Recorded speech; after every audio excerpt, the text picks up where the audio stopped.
Hello, I'm Norbert Gleicher, MD, and I'm the Medical Director and Chief Scientist at the Center for Human Reproduction. I want to talk to you today about the subject which hasn't been very much in the news, but is increasingly getting attention. And that is the fact that so-called fake news also exists in medicine. And unfortunately, it seems like in all spheres of life, this fake medical news seems to be increasing. This is probably the consequence of increasing sources on the internet, many unsourced, meaning many present opinion pieces without any underlying evidence, but also because unfortunately the media in general, and I'm talking now here about our daily newspapers, about the major TV channels, they have significantly cut back on medical reporting. As recently as 10-15 years ago, most newspapers had highly specialized medical and or science reporters on staff who did nothing else but write about medical news or scientific news. Very few major media outfits today still maintain such specialized writers. Indeed, some of the more prominent science writers work on a per case basis, meaning if they have a nice story, they try to sell it to various magazines or newspapers.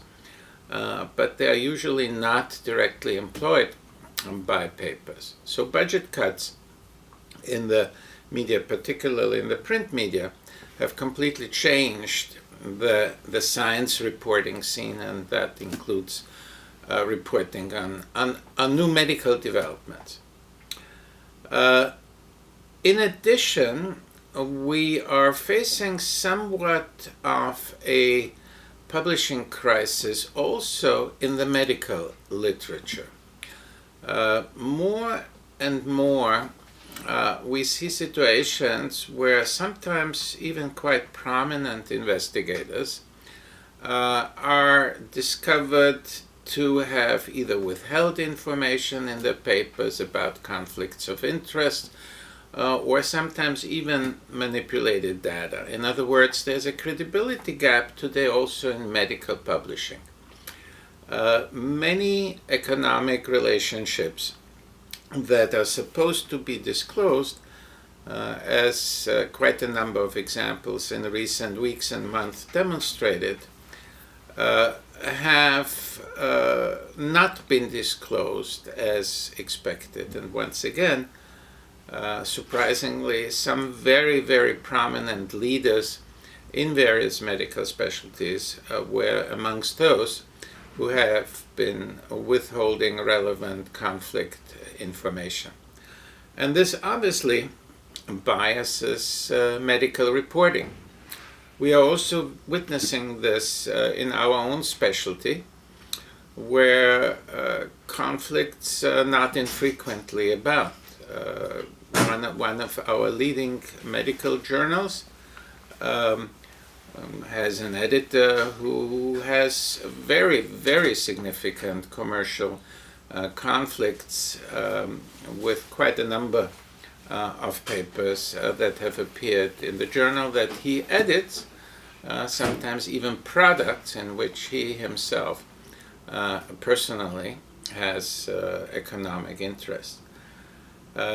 Editors in medical journals are very powerful because they ultimately determine which papers are published and which ones are being rejected for publication.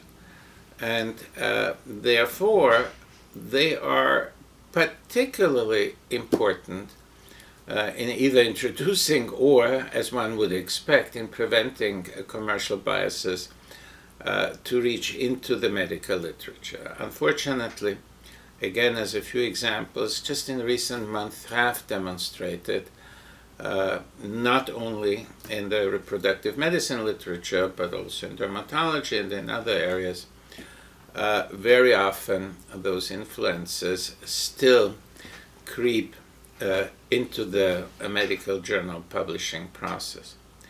So why are we telling you all of this?